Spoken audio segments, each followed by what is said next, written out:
Etitanonali kaleliwa mangwana ni mwalelepo vukenjani teklas vanave Africa. Welcome to Africa Good Morning, the news and current affairs show bringing you everything you need to know happening on the African continent and beyond. It is a Friday and you're joined by Asher and Betty and Diana Master.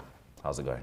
It's going good. Yeah? I would say it's a little cold. Yes. Winter is finally upon us, which is actually my favorite season. Oh, you like winter? I love winter. All right. I love winter. Okay. Because you know when you fall asleep, oh my goodness, that's the best sleep of your life. All right, interesting. Now there's a lot going on in the world, and here are some of the headlines. British royal family declines to comment on Harry and Meghan's car chase. Kenyan leader tells Sudan top generals to stop the nonsense. And reformists are confident they will form a government. Mr. Mike Sushula will also be joining us from Zambia to fill us in on the news making headlines that side. Stick around, we'll be back with our top stories after this break.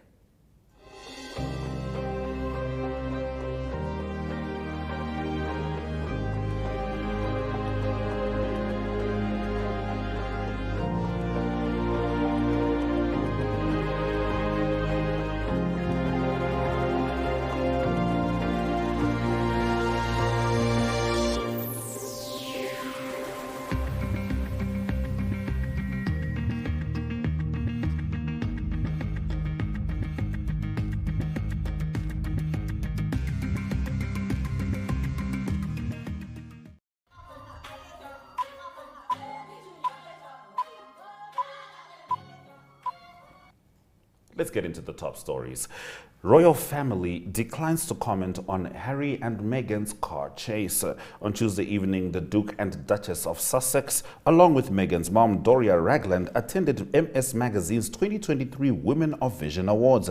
But what should have been an evening honoring and celebrating Meghan soon turned near catastrophic, in the words of the couple, who were involved in a car chase involving paparazzi photographers. The couple's account of what happened sounds eerily similar to the 1997 car crash in Paris that killed Harry's mother, Princess Diana. Following the news, the royal family, including King Charles and Queen Camilla and Prince William and Princess Kate, have declined to comment per royal reporter and Sussex's biographer Omid Scobie. Scobie adds the royal family has not reached out to the Sussexes either. Stop the nonsense, a Kenyan leader tells Sudan generals. Kenyan President William Ruto has once again called out the two warring Sudanese generals, urging them to stop the fighting that has entered its second month. Intense battles in the capital Khartoum and its sister cities of Bari and Omdurman have raged despite Saudi and US brokered talks between the army and the paramilitary rapid support forces in Jeddah aimed at securing humanitarian access and a ceasefire. These generals are bombing everything: roads, hospitals, bridges, and destroying the airport using military hardware bought with African money. We need to tell those generals to stop the nonsense, President Ruto said on Wednesday during the Pan-African Parliament Summit in South Africa. The Kenyan leader, who has been tasked by a regional bloc, IGAD, together with other heads to help in reconciling Sudan's rival sides, said military capacity was for battling criminals and terrorists and not for fighting children and women. Now, the leader of the Reformist party that won Thailand's election says he is confident he will be able to form a coalition government. Peter Limjaronat says his Move Forward party has secured an alliance with 7 other parties that give them 313 of the 376 votes needed. More than 36% of Thais voted for Move Forward in a rejection of the military-backed rule of the past 9 years. But the party is not guaranteed government due to parliament set up. Thailand's parliament consists of 500 elected seats in the lower house and 250 unelected positions in the Senate appointed by the military. There are fears the military-appointed Senate could block the new administration. However, Peter this week has presented his party's path to government as a democratic inevitability to counter conservative opposition from the Senate. Now, while I may love winter, South Africans are going to find this winter particularly hard as Eskom warns of longer power cuts. South Africa's state power utility Eskom may have to increase power cuts to an unprecedented level this winter, a company executive said on Thursday, as the country grapples with its worst power crisis on record. Many households and businesses in Africa's most industrialized economy are already facing scheduled electricity outages of more than 10 hours a day, largely due to breakdowns in Eskom's ailing fleet of coal power stations stations. The gap between supply and demand is expected to increase in the coming winter months as people turn on their heaters, putting additional pressure on the grid. This is going to be a very difficult winter, said Eskom Group Executive for Transmission Sekgomogo Shepherd in a media briefing. Eskom has not yet gone beyond stage 6 power cuts, which require 6,000 megawatts to be shared from the national grid. This winter, it may move to stage 8, Shepherd said, which would require up to 8,000 megawatts to be shared, translating to 16 hours of outages in a 32-hour cycle. The alternative, which is a blackout, is a nightmare scenario because it is an uncontrolled situation where the whole country loses supply, said Shepherd. The likelihood of this is very low, he added. Prime Minister Kassim Majaliwa yesterday convinced leaders of Kariakou, Dar es Salaam to end their 3-day strike after promising that the government would address their grievances. Majaliwa presided at an open-air meeting at Mnazi Moja grounds where traders were told to express themselves without any fear of repercussions. The meeting was punctuated by drama and strong words directed at some cabinet ministers, Tanzania Revenue Authority, and the police force. Earlier, Majaliwa arrived at the venue accompanied by a high-powered team that included Investment, Industry and Trade Minister Ashatu Kijaji, Finance and Planning Minister Mwigulu Nchemba, and several senior government and regional officials. The traders almost immediately took the two ministers to task, accusing them of not doing enough to protect business people's welfare and livelihoods. That brings us to the end of our top stories on Africa. Good morning. Now in Zambia, a school has been shut down after a third fire broke out at the girls' institution. We'll be talking to Mike Sichula about that and other news from the Real Africa.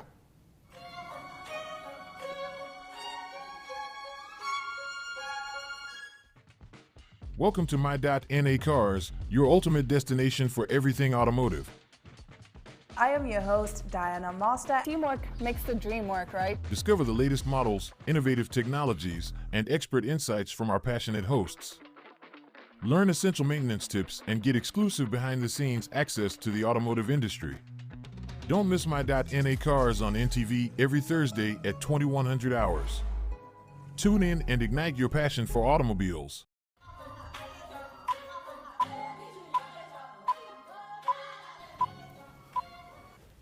Now we cross on over to Zambia to speak to Mr. Mike Sichula, and he's going to give us an update on all the latest news. Good morning, Mr. Sichula. Africa, good morning. I'm very well, thank you. How are you doing there? We are doing very well. Now getting into your first story, authorities have closed down a school in central Zambia due to a third fire outbreak at the girls' learning institution. What went wrong? Yes, like you have alluded to, the school has experienced fires 3 times. So announcing the closure yesterday, Education Minister Douglas Siakalima said the closure is necessary to ensure that both parents and their children are relieved of the stress the infernos have caused. So schools administration as well as government authorities in Central Province have not yet established what has been causing the fires. So according to the minister, he has sent a strong warning to anyone who be found behind the fires. So the latest fire damaged property belonging to 5 girls. So this school is Kapiri Girls Technical School that is promoting the STEM school in terms of sciences and the like. So investigations have been instituted to ascertain the fire that swept through 2 dormitories at Kapiri Girls School, destroying property, like I've said, for 55 learners. And this was the third fire that was happening. So the authorities are suspecting foul play either from members of the community or some students within the school premises. So investigations have been instituted to ensure that the solution is found to such events. All right. Now, Zambia's Major General Humphrey Nyone has been appointed by the United Nations to head the UN mission in Central African Republic. Could you please expand on that? Yes, Major General Nyone succeeds Lieutenant General Daniel Traore of Burkina Faso, who completed his assignment in January 2023. So this is the most senior position held by a Zambian That is him in the picture there with U.S. ambassador to Zambia on the left. So this is the most senior position held by a Zambian in the UN since Zambia became a member of the UN on 1st December 1964. So in his role, Major General Nyoni will oversee the military compartment of the UN mission in the Central African Republic, whose covers, among other issues, protection of civilian, facilitation of delivery of humanitarian assistance, promoting and promoting human rights and disarmament, to mention a few. And President Hakainde Hichilema has commended the UN Secretary General for the expression of confidence in the Zambian security forces and commits to increase its participation in UN peacekeeping operations throughout the participation of military, police, and other civilians. So this message has attracted the attention of the government as well as members of the Zambian public, who are happy that Zambians are able to be recognized internationally to head big projects. All right, now, Mr. Sichila, in entertainment news, musician Yo Maps' Try Again video has hit over 2 million views on YouTube in just 3 weeks of premiering. Yes, Yo Maps is one of Zambia's leading musicians as we speak. And before this Try Again song, the musician and his brand, they have been promoting what they are calling Fill Up Heroes Stadium, which is a 60,000-seater stadium. So there's this event is going to take place on this month on the 27th of April, and they have been piloting the Fill Up Heroes International Stadium. So besides this achievement in terms of views in just 3 weeks, Try Again, which features Ebochungo, has put more views in a short period of time compared to his other videos on YouTube, such as Fatima, which has 3.6 million views in 3 months. Yahweh attracted 5 million views in 5 months. So Try Again is going to surpass other videos he has posted on the channel. All right, certainly wishing him all the best as he wishes to fill up that stadium. Seems Casper Nyovest started quite the trend there. Definitely. Of course, Brenda Fassie was filling up stadiums without saying it, but all the best to the lad. Now, moving over to sports, please give us the latest from Musala Samkonga. Yes, Musala Samkonga has continued on his winning streak. He was in Botswana during the FNB Grand Prix, where he emerged as a champion with a personal record, and also he went to Kenya for an international continental event, and he also came out victorious. There you can see him in the pictures. So he's been on the rise, and his achievements have not gone unnoticed by the Zambia National Service, where he's now been promoted to the role of sergeant, from just somebody who was under lower ranks. So he set his sight to ensure that he gets more medals to Zambia. He wrote on his Facebook page that he feels privileged to have been to have been winning in major events, and he feels pride to be carrying the Zambian flag, and he has pledged to carry the Zambian flag higher in upcoming sporting events. All right, all the best to him. Thank you very much, Mike, for bringing us the news stories from Zambia. Thank you very much. Do have a lovely weekend. Africa, good morning. A lovely weekend we wish to have. Now let's take a look at the weather predictions.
to another exciting episode of Roundup Talk. We bring jou net Hier is die weer en vertel ook vir julle waar die vis heel moontlik gaan byt.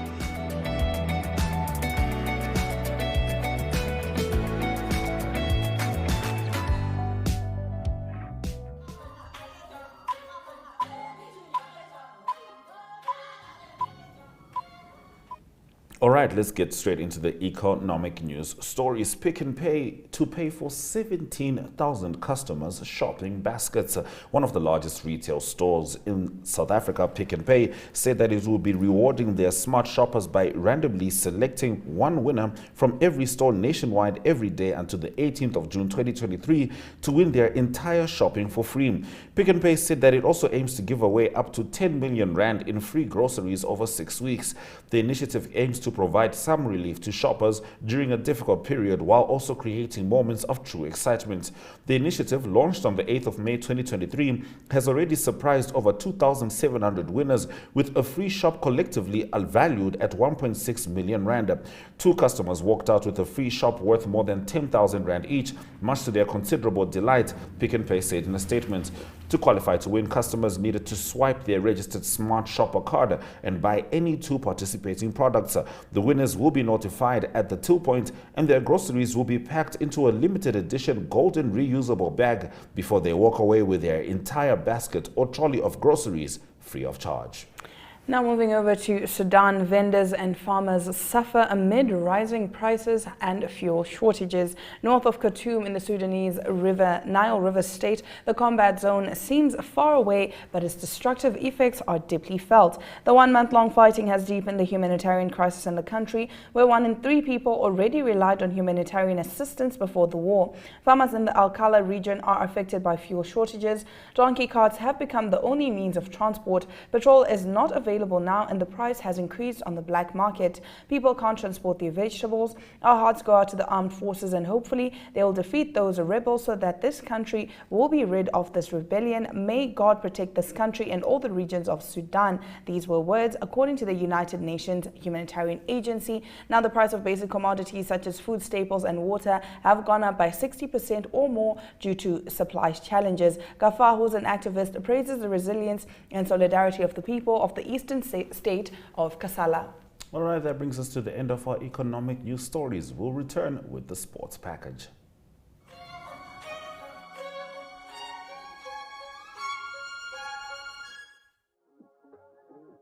We are so excited to be kickstarting your morning with entertainment. Everything was happening during this past weekend. Yes. Exciting news. Wow, no, she was killing it already. In my opinion, I don't see anything wrong with him serving the full term. As well as keeping you informed on the issues that you need to know happening in and around our country.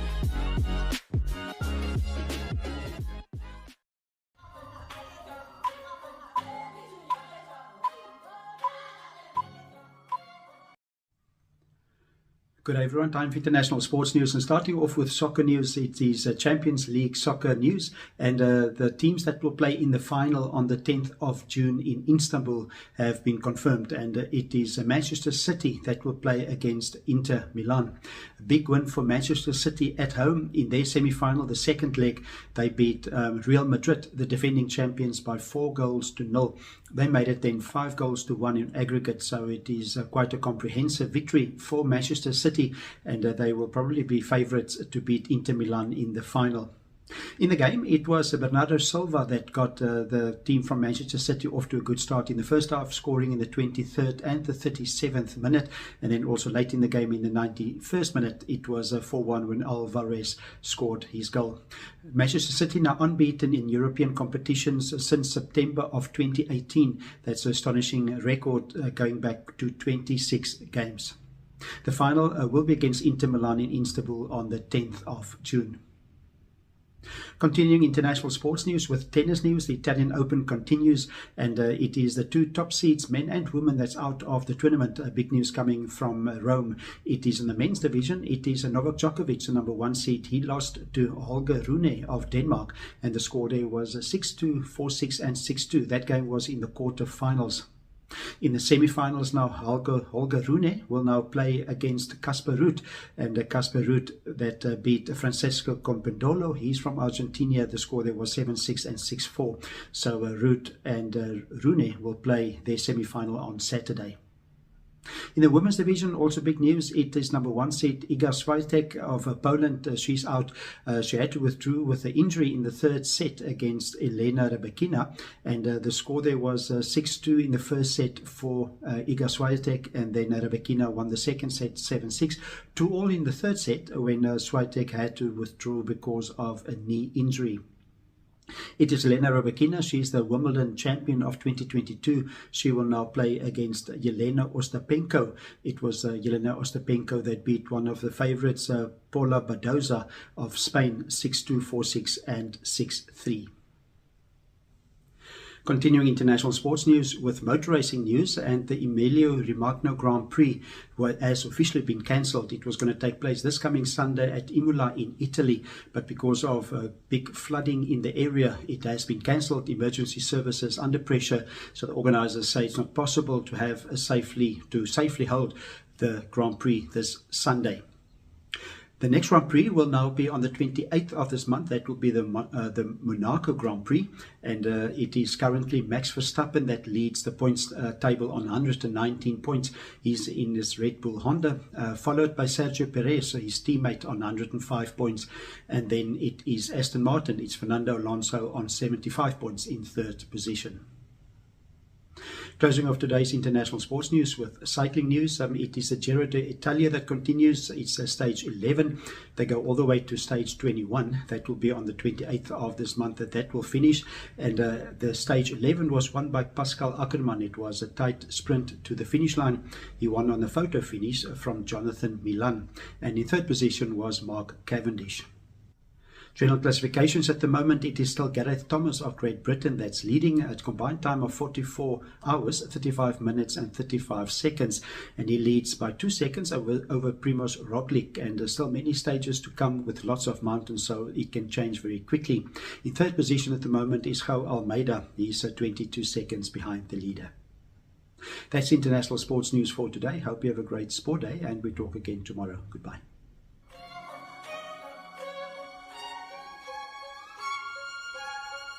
Welcome to What's Cooking, where culinary passion meets expert insights.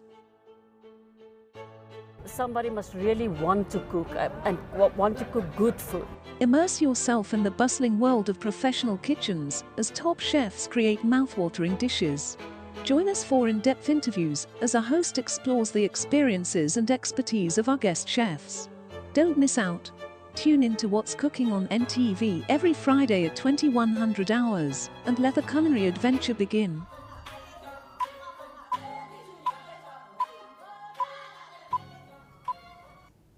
This is Africa Good Morning. If you're just joining us, let's take a look at the highlights from today's broadcast. Royal family declines to comment on Harry and Meghan's car chase. Stop the nonsense, Kenyan leader tells Sudan generals. Reformists confident they will form a government. Pick and Pay to pay for 17,000 customers' shopping baskets in South Africa. Pick and Pay, South Africa. Just remember that part. You don't get confused. Thank you for watching Africa Good Morning. A repeat will be at 8:30, the same place you found us today. However, we'll be back next week. Enjoy your weekend. And right after this, it's going to be Smell the Coffee. Cheers.